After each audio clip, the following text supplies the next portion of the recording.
Administrator for HR, and today we have a presentation from Franklin Federal Credit Union in partnership. So I'm going to let Stephen Olson introduce himself and tell you who he is. We were not able to send out the slides ahead of time for this presentation for the internet audience. So if you are on the internet and you want the slides, please email me and I'll try to get them to you later. I just don't have them right now.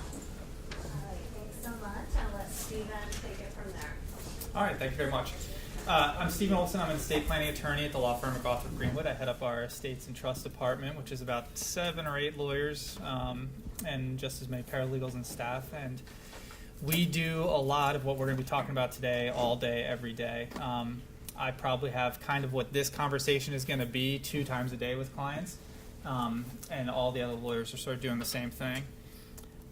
This presentation was actually not created by me. I'm presenting it, but it was created by Drexel's own Professor Deborah Gordon. So if she happens to be out watching at her desk, thank you very much for doing most of the hard work for me.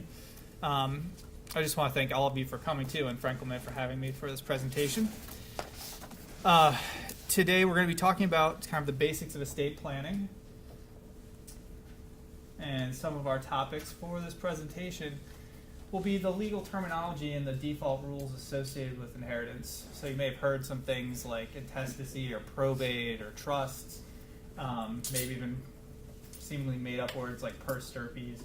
Those are some things that we'll kind of go over and give you a general understanding of what these rules are. We'll also talk about the general concepts that apply to wills and trusts, here in Pennsylvania at least.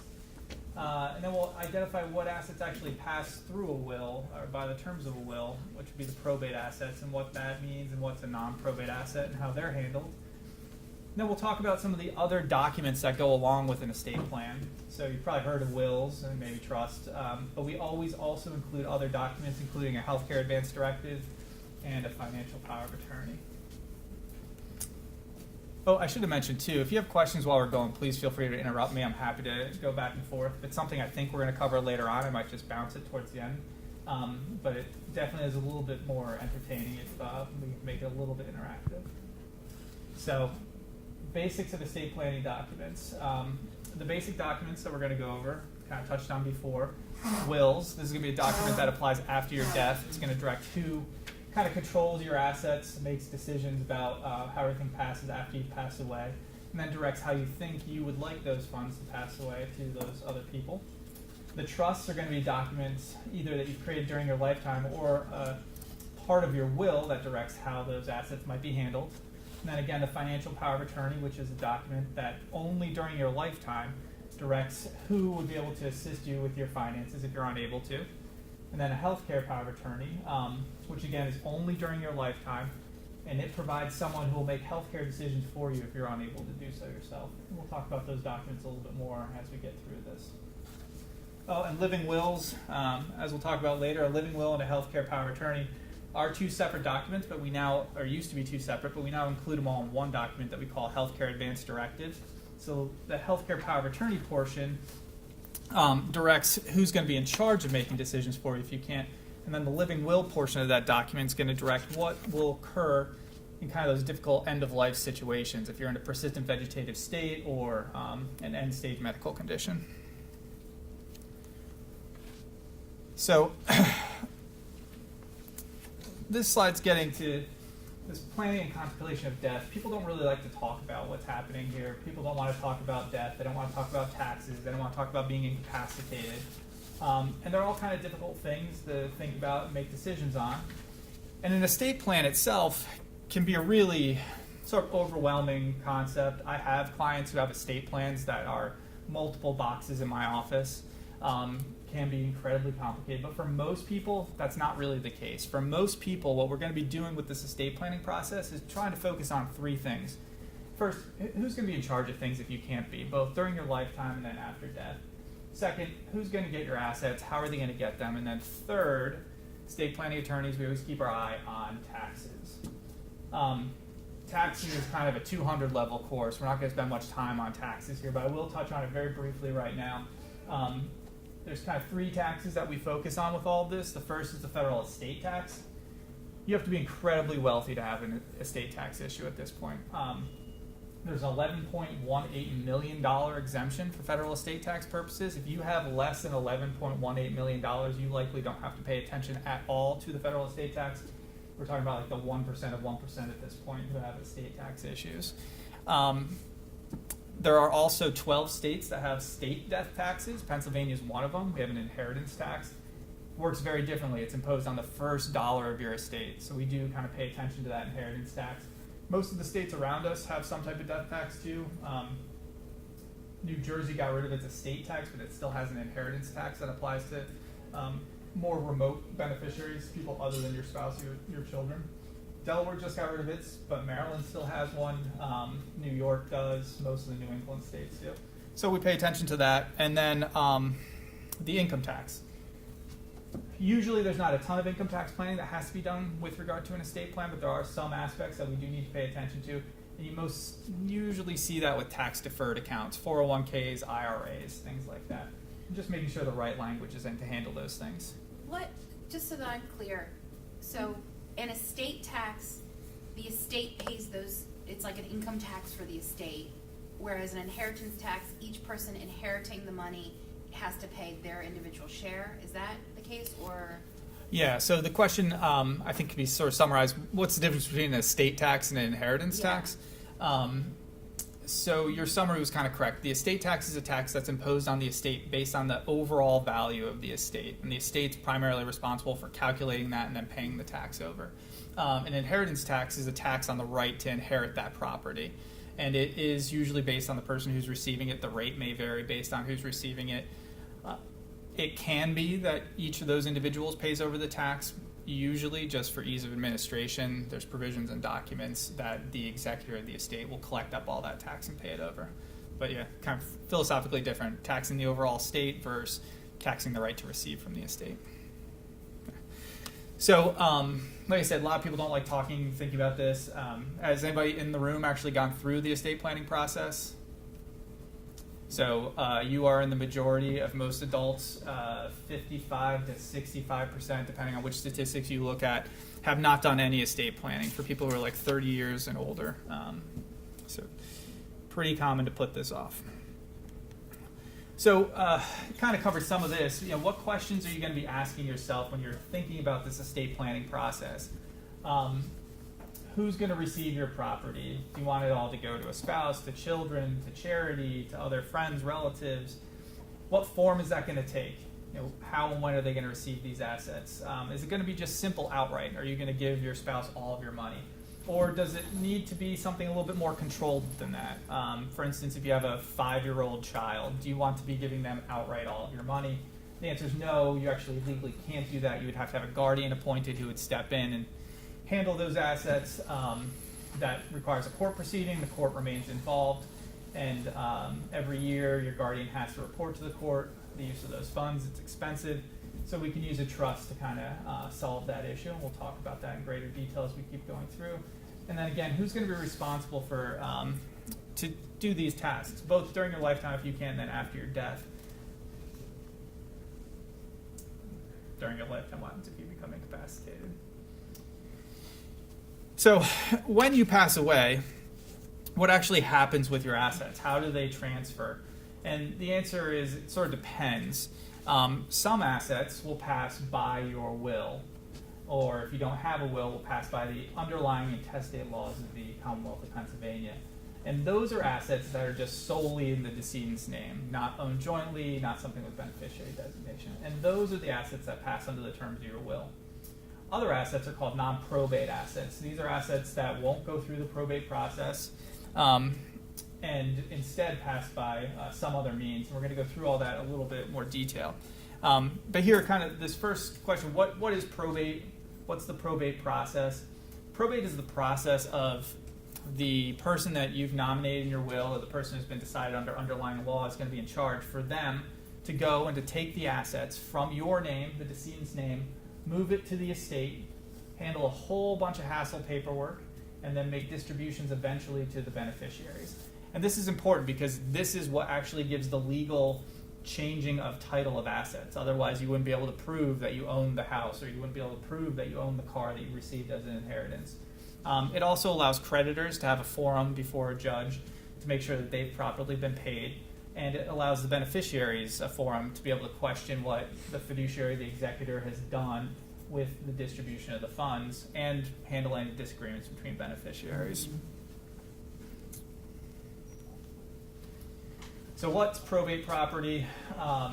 Anything that you own individually, any tangible property that you have. So any car, your furniture, your paintings, your lovely ring, your stamp collection, that's all going to be tangible personal property, and it'll be probate property.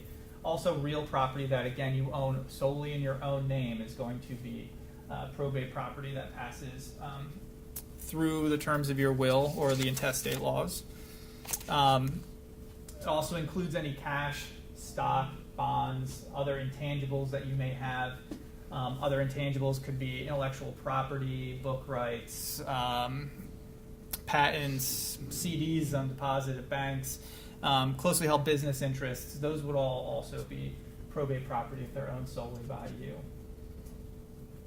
So what's non-probate property? Well, predominantly it's two things. It's either an account that passes by beneficiary designation for the person that you've named on that designation, or it's something that you own jointly with someone else. And that depends on the type of ownership you have with that person.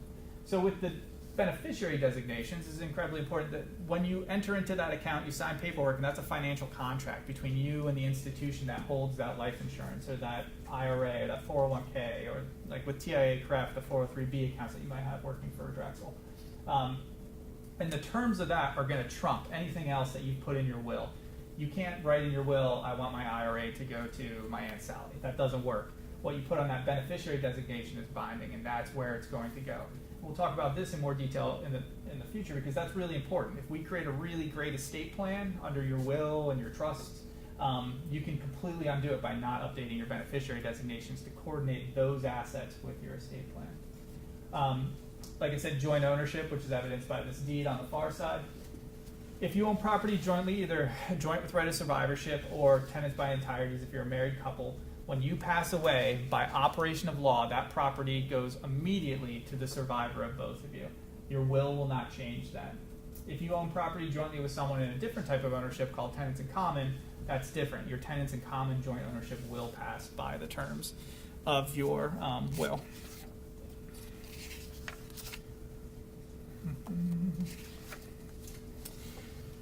So we've talked about this a little bit already, I think, but what does it mean to die testate?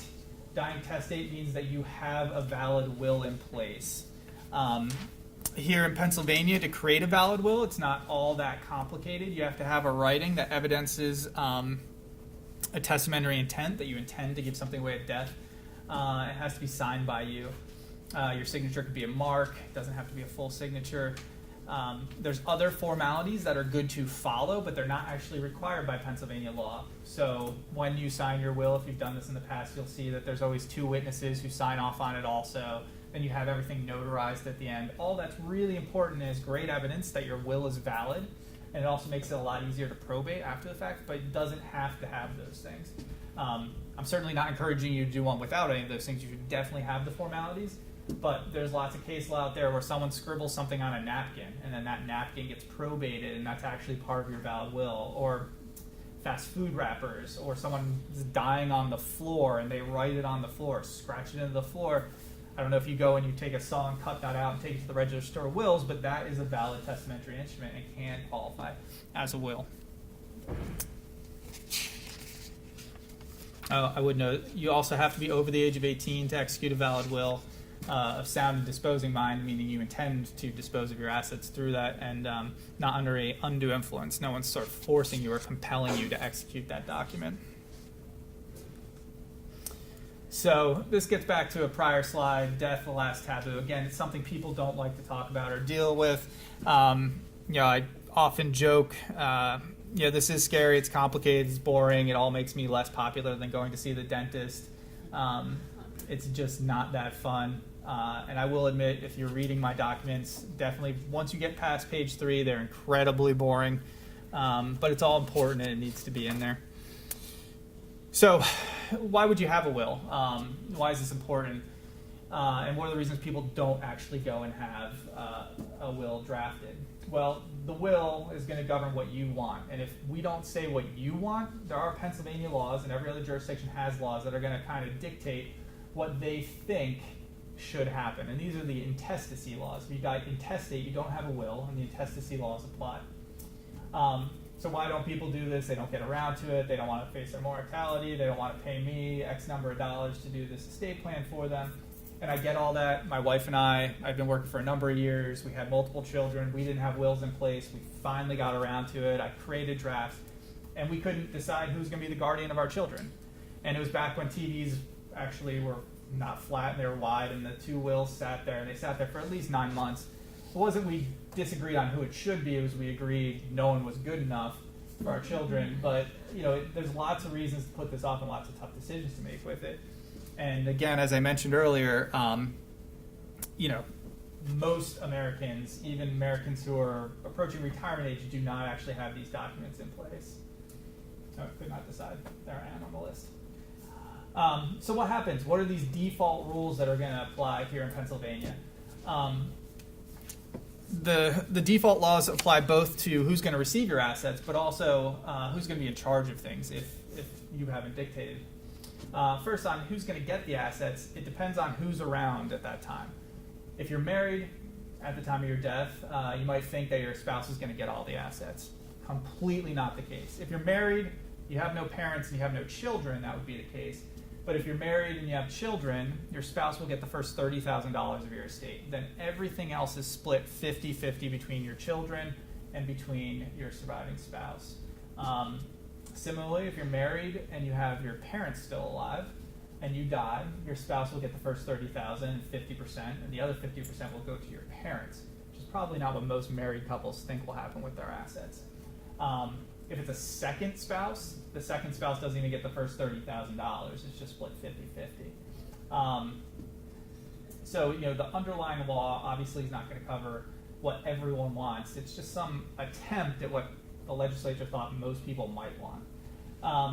And then in terms of who's going to be in charge of everything, the statutes provide that your spouse is going to be the first person who should probably be in charge of the estate administration. If your spouse isn't there, look to other close relatives. If you don't have any other close relatives, then it defaults to your creditors. So anyone who you owe money to. My student loan provider could come and become the minister of my estate so that they could actually get those assets and pay off their debt. And then it's any other person with an interest, which isn't really defined, but pretty much anyone willing to actually step up and do it can then administer the estate. And this priority list is actually just talking about who potentially could receive assets, and in general it's going to be your spouse and descendants. And then if you don't have any descendants and your parents aren't alive, it'll look to your siblings and then your nieces and nephews. If they're not around, it goes up to your grandparents' generation. If they're not here, it looks to your aunts and uncles, then your cousins, and down through. If none of those people are around, there's this reference to laughing heirs. We don't really have laughing heirs here in Pennsylvania, which is a group of people that you don't know who somehow benefit from your death. After you get through the grandparents and down through in Pennsylvania, it goes to the Commonwealth of Pennsylvania. So it sheets the estate. So it is actually possible for the Commonwealth to be your beneficiary. Unlikely, but possible. Other states are different. Other states we jokingly refer to as Adam and Eve states. I think Virginia is still one of them. You just have to go up through the family tree and back down until you find some living relative, and then they receive your inheritance. And then you might get into that laughing heir situation. I think Florida's also, we've had a bunch of issues in Florida with that in the past. So I keep jumping ahead on these slides and talking about some of these things that show up on the next slide, which I apologize for, but some issues when you die intestate and you haven't directed what's going to happen. What are problems that can come up? Well, first, might seem simple. Who is a spouse? If you're married, have been for a number of years, there might not be any question about that. But what if you were in a domestic partnership back before gay marriage was legalized? What if you are in the process of a divorce at the time that you die? What happens if you were in a common law marriage? Common law marriage was abolished in Pennsylvania in 2006, but it still exists. I've had clients who are common law married. Do they get to count as a spouse under the intestacy laws? these are all things that can come up and do come up, and if your will doesn't specify how you want it treated, the default law is going to apply. It may not be what you intend. I'll say, for instance, if you're in the middle of a divorce and you die, your spouse is going to take your assets, even though you haven't finalized that divorce. Often not what people hope for. Who are your descendants? This is usually pretty straightforward. I've got 4 children. Those are my descendants. But what happens if you've adopted children? What's the default law on that? What if your descendants adopt children? What if your descendants adopt an adult at some point in the future, which is possible? What if you die and your spouse was pregnant at the time of your death? Is that person going to be included? What if your spouse has, been artificially inseminated years after your death? Does that child count as your descendant? And it sounds kind of outlandish, but I bring it up because there are cases where this has happened and people are challenging and they want a part of that inheritance. And these things can come up, and my wills actually have a provision dealing with that about what happens in those situations. Who survives you is often something people talk about and can be problematic. If you die in a car accident at the same time, which is the survivor, who's receiving? And that can matter if your wills benefit 2 different people after the fact, or your intestate heirs would be different. If you are in a car accident and one person lives for 5 or 6 days but then passes away, have they survived you in that instance? And those are things that you can define under your document and take care of that so you kind of know the answer to that and you're not just hoping for a good case law. Family wipeout rules. This is what happens if all the people in your immediate family have passed away. So all of your children, your spouse, you're all on the Disney cruise that goes down. You've got all this Disney money in your estate because they owe you tons of money for killing you all. Where is that going to go? The intestate laws, which we talked about, would direct, goes up through the family tree, goes down through, tries to find someone, and eventually goes to the Commonwealth. That's not who it has to be. It can be anybody or a charity. Really, the only person it can't be is usually me or who your estate planning lawyer is, because we're precluded from taking from your estate. But it could be anyone else, and you may not want those intestacy laws, and you can dictate that with the terms of your will. Charities, if you want to benefit a charity, the intestate laws will never do that. That's just not part of it. Tax apportionment, who do you want to actually be paying the taxes on the assets that are received? You can direct that if you feel strongly about it. Who has a need? You may have some children who are very wealthy and some who are not. Do you want them splitting the money? Maybe your spouse is incredibly wealthy and it just makes sense to give the assets to your children. Without a will, that's not going to happen. Relationship, you might not be close with these people, but they're the ones who are selected under the statute, and that's who's going to actually receive the assets. All right, so your will can solve all those problems. What can't your will do? As we talked about before, it can't direct what happens to non-probate property. And so this is important to make sure that with your estate plan, you're also updating your beneficiary designations. This is something that estate planning attorneys are sometimes awful at, following up on these kind of minor details after the fact. But that beneficiary designation can completely undo whatever good plan you've designed. So again, you have minor children. You create a trust for the benefit of the minor children, but your beneficiary designation says outright to my children. It's just going to those children, bypassing the trust. We've also been in situations where someone failed to update their designation. So they had an ex-girlfriend listed on the account, then they die, and it states after that they've died, it goes to the ex-girlfriend. Hopefully ex-girlfriend. I've been in a situation where it was actually current girlfriend, and the spouse was really upset about that. And then on top of that, you're usually paying taxes on the money passing to that person, and it's not going where you want, so it can really create complicated issues. So beneficiary designations just as important as the documents that you might draft in an estate plan. All right, so I keep talking about trusts and not really giving a whole lot of definition about what they are. And here is this really great professorial definition of what it is. The normal private trust is essentially a gift projected on the plane of time and so subjected to a management regime. You guys know what that means? Yeah. So this gentleman, he teaches at Oxford. He's probably way smarter than I am. But what he's saying with this is, you're going to give money to a third party. That third party is going to hold it for a beneficiary and manage it the way you direct. And that's what a trust is. You're entrusting someone else to hold money for the benefit of someone you've indicated. Your spouse holds the money in trust for your children. A bank or trust company holds the money and makes distribution or invests it for the benefit of your spouse. And again, as I've said, trusts play a really important part in our estate planning, and just about every document I draft has a trust in it, especially if it's someone with young children. And again, it's just a couple pages where we draft some language directing where you want the funds to go, who to be in charge, until those minors are old enough to be able to handle that responsibility on their own, and try to keep the court interaction minimal so that we're saving as much money as possible. So, types of trusts. The first on the list here is private trusts, and those are the trusts that you would think about for estate planning purposes. And a testamentary trust is a trust that's been created under your will. So that trust for the benefit. So I just have a question about wills. Someone's asking, can I do this myself, or do I need a lawyer?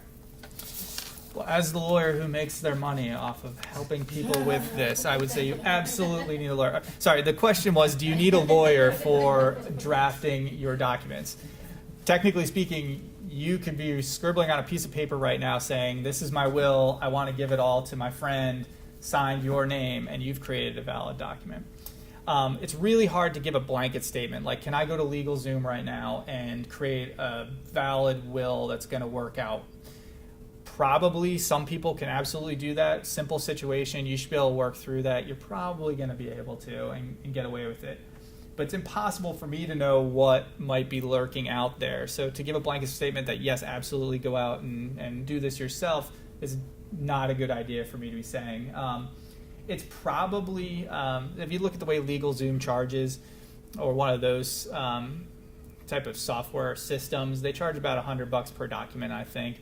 Most estate planning attorneys, for really simple documents, probably aren't going to charge you a whole lot more, and it's worth it for them to go over it and ask you the questions and figure out what you might be missing for them to then include it in your documentation. Or if it's really screwed up, your estate can then go and sue the lawyer after the fact, and it's not your fault. The malpractice will cover it and you'll be okay. But yeah, so you absolutely can. I'm not sure it's a great idea for most people. Worth the extra couple $100 to have a relationship, someone you can bounce questions off of, in my mind. Thank you. Yeah, another question? Sure. Can you dictate kind of like what ifs, like, if I write one right now, can I put something like, if in 20 years my property has increased value this much, then I want to do this, or if I have stock and it's increased this much, I want to do this, but if not, then you know what I mean? Yeah, so the question was how much sort of contingency language can you include in a document? How many what ifs can you provide, or can you provide what ifs, such as if my assets increase in value to X dollar amount by year 20, then do this. So there are some restrictions on how the drafting occurs. That's all really technical, but for the most part, the answer is yes. Like if you say, I want my spouse to get everything, but in 20 years, if my estate's worth $5 million, I want my spouse to get 2.5 and my children to get 2.5. Absolutely can draft something into a document like that. Yeah. So types of trusts, we have testamentary trusts, which are the bulk of the types of trusts that I draft, just because, like I said, parents with minors, I'm always going to include a trust. Even people in their 20s, individuals with children in their 20s, I'm going to have a testamentary trust that governs those funds for some period of time. There's two other terms here. A revocable trust. This is a trust that you create during your lifetime. It's a will substitute. It has all the dispositive provisions about where your assets should go. It also directs who's going to be in charge. And during your lifetime, you can completely revoke it, you can amend it, you can modify it, you can get rid of it completely. And it has a host of benefits that come along with it. And the slides have changed slightly. I just want to make sure I shouldn't be talking about that in great detail right now. Yep, okay. So we'll talk a little bit more about why people would use a revocable trust as will substitute in a couple slides. Next type of trusts are irrevocable trusts. These are going to be trusts you create during your lifetime, but they're irrevocable. You can't amend it. You can't modify it after the fact. I shouldn't talk in absolutes. Even though it's irrevocable and you shouldn't amend it, it is kind of possible in certain circumstances. But in general, you can't amend those documents. You can't modify them. And you see irrevocable trusts used predominantly at this point for tax planning purposes, trying to get around federal estate tax in legal ways. or potentially if you need to shift assets to somebody during your lifetime in a gift, but you really aren't willing to have them have it completely outright in their own, you might use an irrevocable trust. Charitable trusts, the second type that are listed up here, these are trusts that are created where you set aside money for the benefit of a charity for some portion or all of those funds. You often see this again for tax planning purposes. There's lots of interesting charitable trusts that we can use that maximize the charitable deduction that you may have for that donation, but then also provide you with some level of control and some differing interests and benefits to charities. Also, you've probably heard the term private foundation. A private foundation, which is sort of like a charity but closely controlled usually. Those can be trusts, or it can be a charitable trust. Then there's also business trusts. That's kind of outside of the purview of this conversation. Business trusts are just another legal entity that can actually run a business. It's not used that frequently, but like an LLC or a corporation, some business entities can actually be trusts. And so this is what the Oxford professor was kind of talking about as to what a trust is. You've got the settlor, the person who's created the trust, puts it in trust, puts the property in trust for the benefit of a person here, cute little baby. But the baby's not ready to hold those assets, so settlor engages trustee to hold the assets for the beneficiary. This is a little misleading. Doesn't always have to be old people now. Because for a revocable trust, during the lifetime of the person who's created it, the settlor, the trustee, and the beneficiary can actually all be the same person. And we'll talk about that in 1 second. All right, so this goes over kind of a basic estate plan. And here in this basic estate plan, and this is really just pertaining to your sort of after-death planning, you have the donor, the person who's set this all up, and they've created a structure where they have a revocable trust. That revocable trust then becomes the central repository for all of their estate planning that's happening. They have a will, but their will is really simple. All their will says, and the hope is the will won't actually do anything, all the will says is all my assets go to my revocable trust. Then we've got the other non-probate assets we talked about, things with beneficiary designations, and you're going to coordinate that and you're going to put it into the revocable trust also. And so this revocable trust, and why someone would do this, is because the revocable trust, if the assets are held in it during your lifetime, you move your bank account into it, your real estate into it, and you die, none of those assets have to go through the probate process like they would if they were going through the will. Probate process here in Pennsylvania is not all that bad, but it does slow down when your beneficiaries can get the assets. There's some expense. There's a probate fee for when you go over and record the will based on what your assets are. An attorney's going to charge you some additional funds to do that. And this revocable trust gets you around all that. It's already in the trust. When you die, the trust still has it, and your trust dictates what happens. Now, the revocable trust is still going to have some requirements that are similar to what an estate administration would be. You're still going to have to notify the beneficiaries that the person's passed away and they might benefit. You're still going to have to file those death tax returns. But the revocable trust can skip some of those steps. In Pennsylvania, I'd say about 20 to 30% of my clients have revocable trusts. In other jurisdictions, it's way higher. So if you're in Florida, the probate fees are incredibly high. They're statutorily driven, and the attorneys always try to get them and try to get paid pursuant to those. So even if you have a modest estate, a couple $100,000, you probably have a revocable trust if you're a Florida resident. And same with California, New York, Massachusetts. Those states you see higher incidence of revocable trust. Same with Delaware. Delaware is just very comfortable with trusts because of it being sort of the trust capital of the United States, so more people have them. And here in Pennsylvania, if you have an estate plan and you don't have a revocable trust, most likely your estate planning attorney is not creating some malpractice issue for you. It's just that under your circumstances, it's not as needed. The other big area, if you have real estate in a second jurisdiction. So if you're a Pennsylvania resident and you have a house down at the shore, if you die, Pennsylvania's courts have no authority to tell New Jersey how to treat its real estate. So because you've been sworn in as executor here in PA, you can't go to New Jersey and then try to transfer real estate. You need a New Jersey court or register of wills or surrogate's court to direct you have that authority.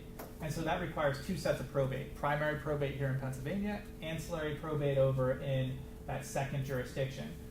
With the use of that revocable trust, putting the property into the trust, you get around that second probate. And that's one of the main reasons actually why my clients in Pennsylvania will have a revocable trust. Not as much the probate avoidance in the primary jurisdiction, but definitely getting out of it in New Jersey or Delaware where they have their second home. So some advantages of trusts, we've kind of touched on a lot of this as we've gone through it, and the biggest one is going to be that control over when your beneficiaries inherit. You don't want it to go all outright to your spouse. You want it to be held in trust for your spouse's lifetime, but eventually get to your children.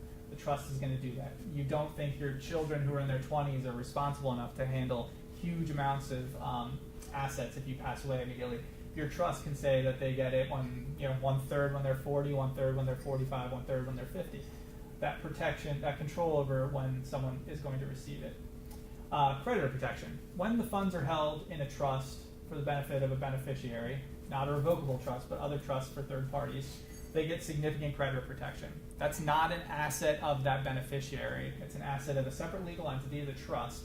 So if they go through a divorce or they get into a terrible car accident, they have creditors, their creditors can go after the beneficiary's assets individually. They can't come to that trust and ask for a distribution from the trust to pay those debts. It's completely protected from creditors. Lifetime management of property. If it's in a revocable trust and there becomes some sort of issue, you become incapacitated, there's going to be a successor named, a successor trustee. They'll step in and help manage your assets. Possible tax planning. This is more so with irrevocable trusts, some testamentary trusts, but you can use trusts to reduce federal estate tax and also some of the state death taxes, including Pennsylvania inheritance tax. Probate avoidance, which we just talked about with the revocable trusts.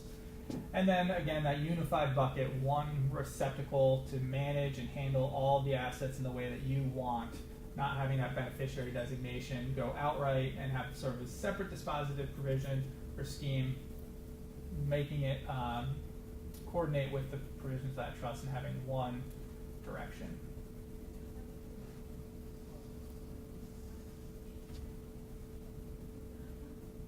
I think that last bit kind of got to the question that you had earlier about what happens if there's changes in the estate at the time you die, and you're able to kind of direct all of that through those provisions. So we talked about kind of those main big documents that apply after you're passing away. That's part of the estate plan, but often just as important are the other documents that apply during your lifetime. Now, I'll be honest, these documents tend to be very form. They're mostly boilerplate, but that doesn't mean that they're not very important. We talked about the living will and the healthcare power of attorney earlier being one document. So back in 2006, it was pretty common for those to be two separate documents. Lots of other jurisdictions, it's two separate documents. But in 2006, the Pennsylvania legislature modified our law that deals with this, and they created a new suggested healthcare advance directive form. And in it, it's all in one. You name who's going to be in charge of you. And there's lots of direction about what type of treatments they can authorize, how they should treat you if you can't make your own decisions. It goes over then also what happens if you're in that persistent vegetative state type situation, the Terry Schiavo case in Florida where your eyes might open but you have very little or absolutely no cognitive function. Goes over end-stage medical conditions. So end-stage medical condition is when a doctor has said there's no realistic hope of recovery and no treatment they will give you will do anything except for prolong the process of dying. You see the light, you're moving towards the light. In that situation, do you want to continue to be receiving life-sustaining treatment, or are you comfortable with the notion that they should withhold that life-sustaining treatment, pull the plug at that point?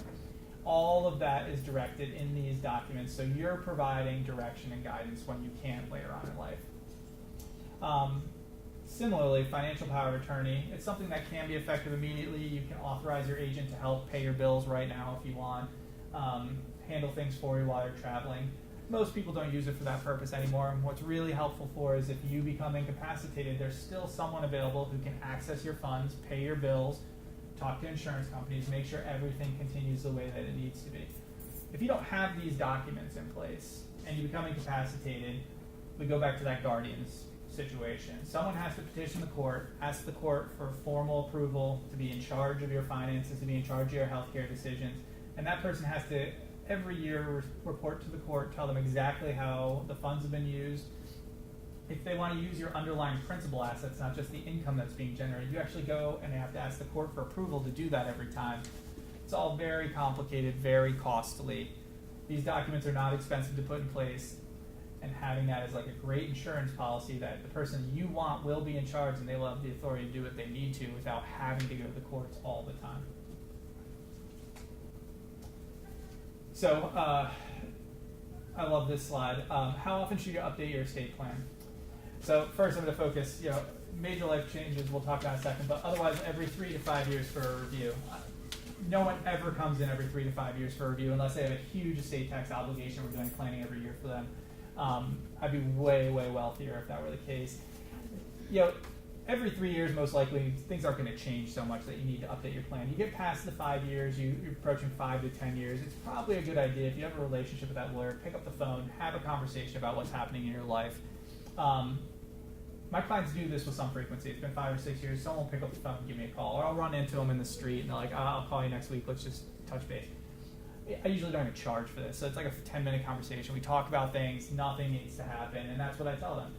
But occasionally, they'll come and they'll say, oh, I just started this business, things are going great, I don't have tax issues, but does that impact my plan? Well, yeah, there's a lot of language that we would want to include in your will if you're running a successful business, as opposed to just being a W-2 wage earner. So that is something where you would want to include an update. So 3 years, probably don't really have to go in. 5 years afterwards, probably a good idea to pick up the phone and make that phone call. And in addition, major life events, major things happen, it's a pretty good idea to pick up the phone and see if you need to change your documents. Marriage, you almost certainly need to change them. Divorce, you almost certainly need to change them.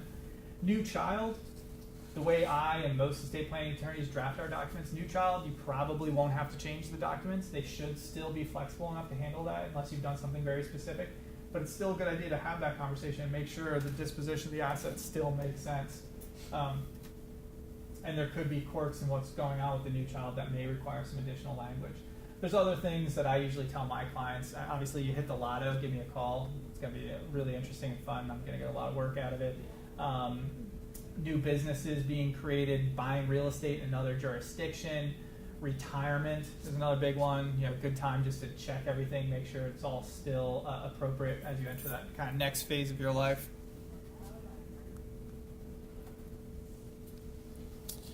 All right, so how do you get started with this process and who do you involve? Getting started with the process is starting to think about these things and gathering the information and finding the right people to work with. So who do you get involved? You're most likely going to need a lawyer. You can look online and find people. There's AVO is this rating system that talks about which are good lawyers, lawyer.com. Those can be useful tools. I don't really encourage people to rush out and find sort of that, and most of those are self-directed, so the lawyers themselves get on, they get to manipulate what information's on there, and it's more of a marketing tool.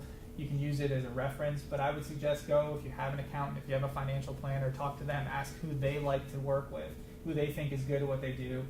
Ask friends and relatives, get a referral for someone that they've actually worked with and they know is a reputable person. So you'll want the lawyer, eventually finding who's for it for you. Your accountant should probably be in contact with the lawyer just to make sure that everybody's on the same page if you have an accountant. And absolutely, if you have a financial advisor or financial planner, that person's going to have to be involved in that conversation also. What information are you going to need to gather? Well, you're going to need to gather probably lots of information. It's going to be a little bit annoying. But first, you're going to need to have all the information that you can pull together about the beneficiaries, who you want to benefit, names, ages, how they're related to you. Again, we talked about some of the things that the will can do with directing adopted stepchildren, children out of wedlock, making sure that all those people are benefiting in the way that you want. Very importantly, if the beneficiaries have any special needs, issues with addiction, issues with gambling, all that's going to be important. What their relationship is like. So if you have an adult child who's in a marriage that's a little rocky, that's going to be a really important thing to discuss with the estate planning attorney. Similarly, just spending habits, if they're not good with funds, all things that should be thought about and talked with the estate planning attorney. Again, ages for those individuals so that you know if trusts are appropriate, what education funding is going to be needed in the future, guardians, and then contingent beneficiaries, who beyond sort of the initial spouse, children, partner, good friend, is there somewhere outside of that that you want to benefit? So other family members, perhaps again you want to put 10% of your estate aside and give it to charities, not just to your family members. Those are all things that need to be discussed. Before we talk about fiduciaries, we can talk about fiduciaries right now. So who's going to be the appropriate fiduciaries? And the fiduciaries in your documents in a will are going to be the executor, the trustee, the guardians of the minor children, and then under your power of attorney, there's an agent who handles the finances, and under the Healthcare Advance Directive, there's the healthcare agent who makes healthcare decisions. Information about fiduciary, who you think is appropriate is going to be important, and there's this joking cartoon over here where it says, it turns out fiduciary means you have to give it back. It seems kind of silly, but we see a huge amount of litigation over fiduciaries who have taken money from either the person who set everything up or from the beneficiary. I think the amount of litigation that probably occurs now compared to even like the 1980s, early 90s is probably tenfold. We've seen more and more of it. So it is really an important issue. And you get this somewhat because you often have non-professionals in these roles, right? You've named your spouse as the executor or your friend as the executor, but they don't do this stuff every day. So it's easy for someone to make a mistake. So it's really important. You don't have to have a master who knows everything about this serving, but you need to have someone who's incredibly trustworthy. You need to trust the person implicitly, and you need to have somebody who's pretty well organized. They can go out and hire lawyers, accountants to help them, investment advisors to help with those other things, so you need to be able to trust them and make sure they'll stay on top of what they need to do. And then if you don't have that person who you can rely on for those things, you're going to then potentially need to not have a friend or family member, but look to a professional, look to either an accountant, a lawyer to serve in those roles, or a bank or trust company, which usually is more than happy to serve as trustee or as executor for you. The upside is they're really good at what they do, and they have deep pockets if there's ever an issue. The downside is they're going to probably charge you a little bit more than what your spouse was going to charge to act as executor. With a trust, you're usually looking, if you got $1 million trust, you're paying them about 1% per year to serve in that role, which can be a pretty sizable amount of money. And accountants and attorneys usually charge hourly, and that can get kind of expensive.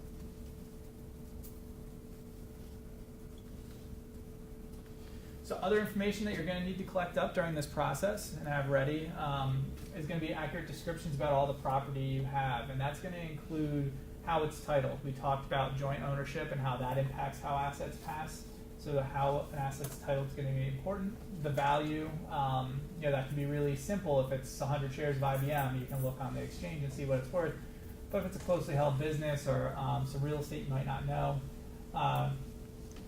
the types of benefits like insurance, retirement assets, employee benefits, stock, real property, personal property, all that's incredibly important as to how the planning might be done, especially deferred tax accounts.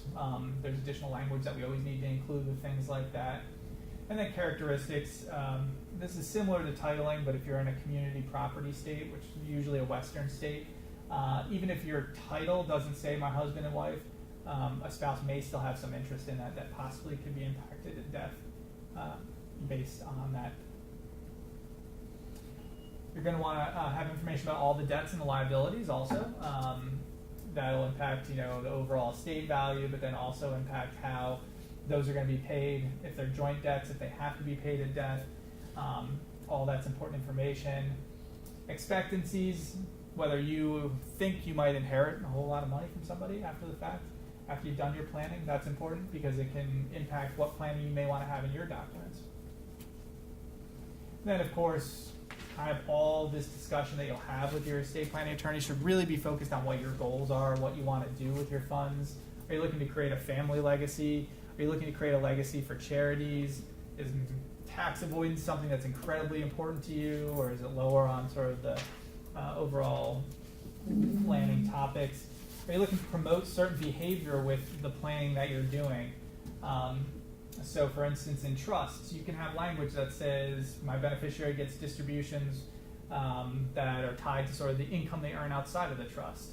So once they're working on their own and they hit $50,000 worth of income, they get a trust distribution because you want to encourage them to do that. Or you can have provisions allowing them to use the trust funds to start a business. Education, having funds that are set aside solely for educational purposes. You can do all kinds of other things, encouraging people to marry, encouraging people not to remarry after you've died. All of that can be drafted into the documents if you feel strongly about it. Timing and cost.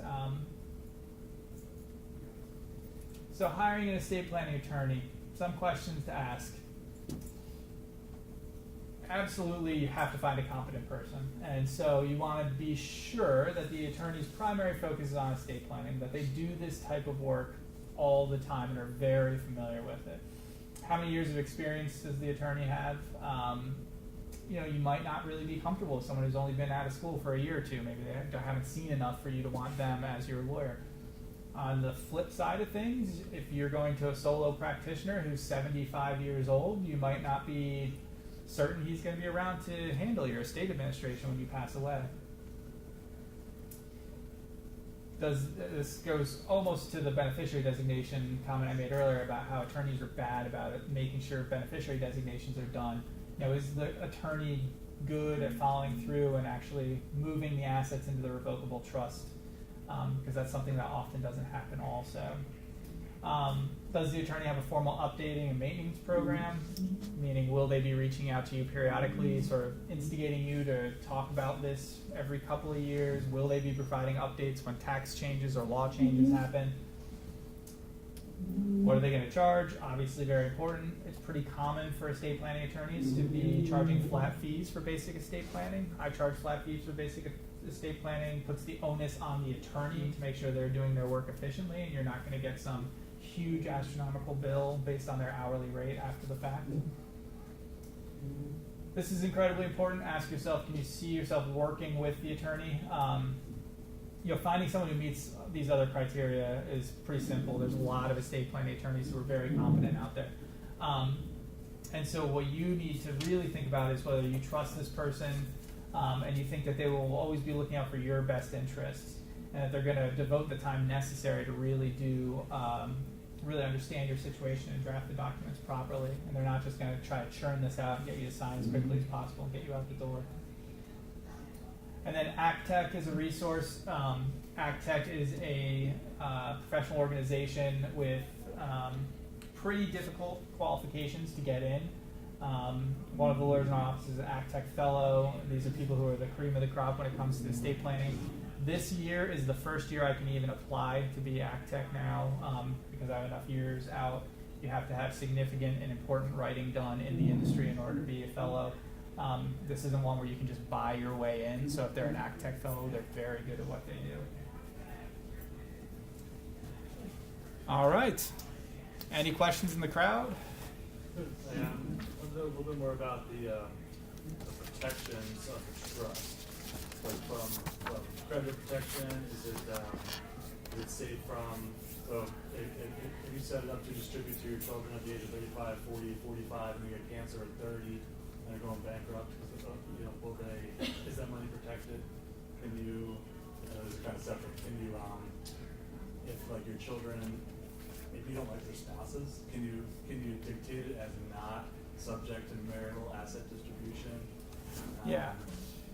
So the question was to get into a little bit more detail as to the creditor protection that a trust provides. And there were a handful of examples about situations where there may be some creditor protection.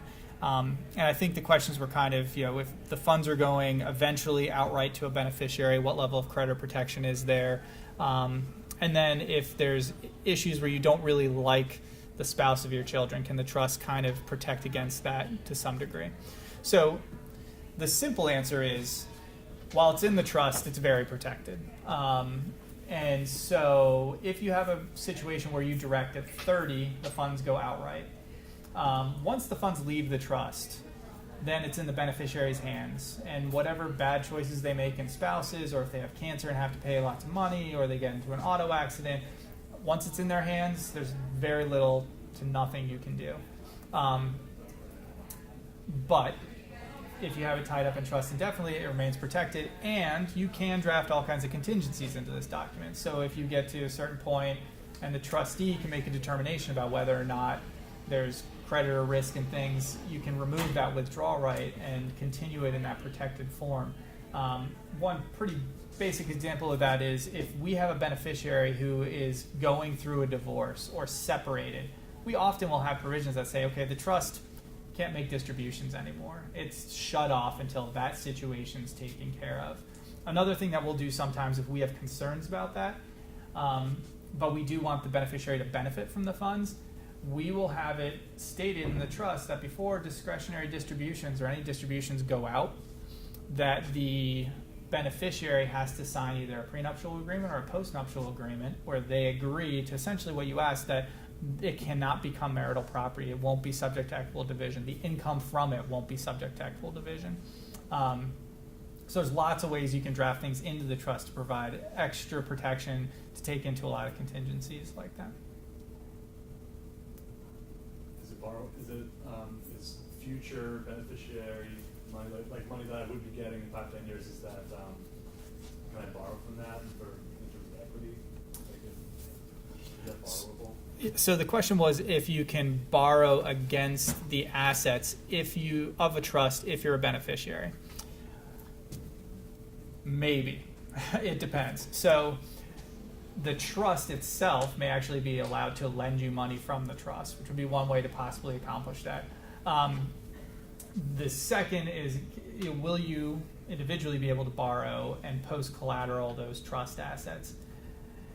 Depends on how strong your relationship is with that bank that you're borrowing from. So I can't say no, because I've been in situations where my clients are wealthy, they have tons of money, tons of trust money, and they want to use that as collateral, and the bank has done it. But usually, even if you know you're supposed to get it in 10 years, the bank's not going to be all that comfortable with it, so they won't. The trust could possibly borrow against it, get the funds into the trust, and then make distribution of the funds to you, or then reloan you the money. So there's lots of ways to try to work that out.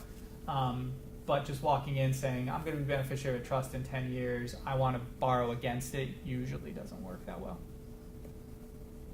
Are you good? Okay. So we're at 1 o'clock, so if anyone needs to just sneak out, feel free to. Yeah, And I had a question I about... will stay for a few minutes and I'll keep answering whatever questions you have, and then Great. after we kind of go offline, I'll stick around for a couple minutes if you want to ask something that's not something you want to discuss with everybody. Thank you. So I just have a question from the internet about if you live in New Jersey and own a house in Florida, would you want a New Jersey estate planning attorney? So the question is, if you live in New Jersey, but you own real estate in Florida, do you want a Florida or a New Jersey estate planning attorney? My answer would be, depending on the circumstances, maybe you want both, but most likely you should look to the state that is your primary residence, and that would be the jurisdiction where you would find that lawyer. In that situation, 9 times out of 10, what would happen is the New Jersey lawyer will draft up your general estate plan. They will create a revocable trust for you. And for the most part, the Florida aspect of this will just be moving that real estate into the revocable trust, which is just recording a deed in Florida, and your New Jersey lawyer would most likely be able to do it. Yes? Is there answering this question properly, is there advantage or disadvantage to deeding a property to a child? So the question was, is there an advantage or disadvantage to deeding a property to a child? To a young adult child. So also kind of a complicated answer. If it's your primary residence that you're deeding over, whether completely or jointly, if you're trying to get around inheritance tax purposes or estate tax purposes, in order to really achieve that goal, you then need to start leasing that property back from your child, which becomes cumbersome and difficult, not impossible. There's also some issues that if you make that transfer, how it will be treated for attempting to qualify for Medicaid benefits in the future, Medicare benefits in the future, houses are usually not includable assets for that calculation about whether you would qualify. But when you make a transfer of the house, even though it's not included, there's a 60-month period of time where if you make that transfer, you're disqualified from benefits potentially, and then that can accidentally disqualify you. There's also the issue that if your child predeceases you and the asset passes back to you, you're going to end up paying inheritance tax on the property that you owned before and getting it back from your deceased child. So if your goal is to just give your child some assets and let them have it, absolutely, it's something to consider.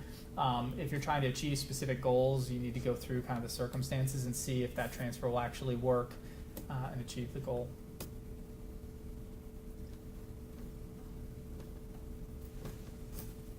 Thank you. Yeah, thanks for having me. Thank you.